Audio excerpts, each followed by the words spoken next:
A small tax on airline tickets to help fund climate change initiatives is just one of the proposals being debated here at the UN Climate Change Conference in Cancun, Mexico.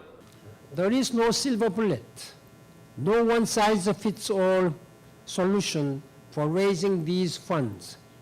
We will need a variety of public and private sector sources, but with political will, leadership, appropriate public policy signals for the markets, and financing ingenuity, it can be done. For the World Wildlife Federation, what are the key issues that bring you here? Well, WWF has worked for nearly 50 years to try to protect the most important of our natural resources, the forests, the Arctic, the rivers around the world. But one of the most overarching threats that we're facing across all of our areas of work is climate change. If we don't act urgently to stop climate change, accelerating and going beyond 1.5 or 2 degrees warming, all of the areas where we work are facing a severe threat. We're not going to get the international agreement here in Cancun. That was never the expectation.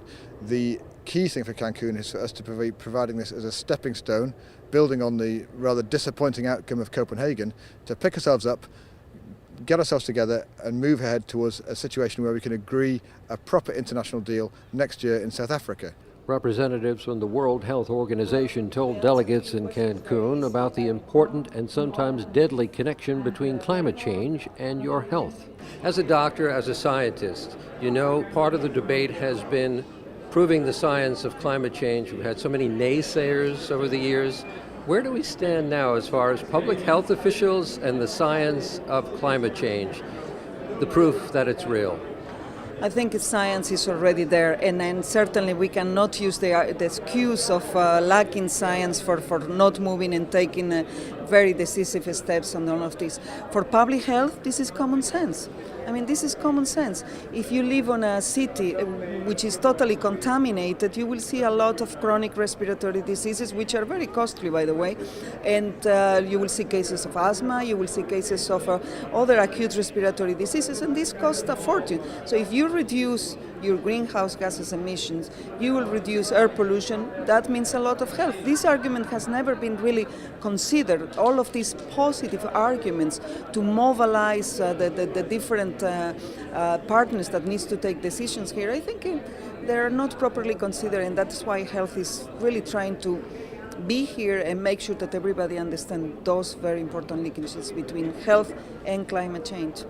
Here at the United Nations Climate Change Conference in Cancun, Mexico, there are reports of progress between developing nations and industrialized countries. Although there are still problems that remain, the same kind of problems that they saw in Denmark last year, they remain here this year.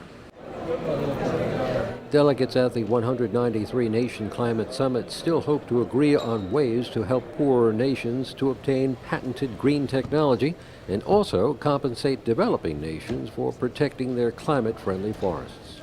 At the UN Climate Change Conference in Cancun, Frank Uciardo for South South News, Mexico.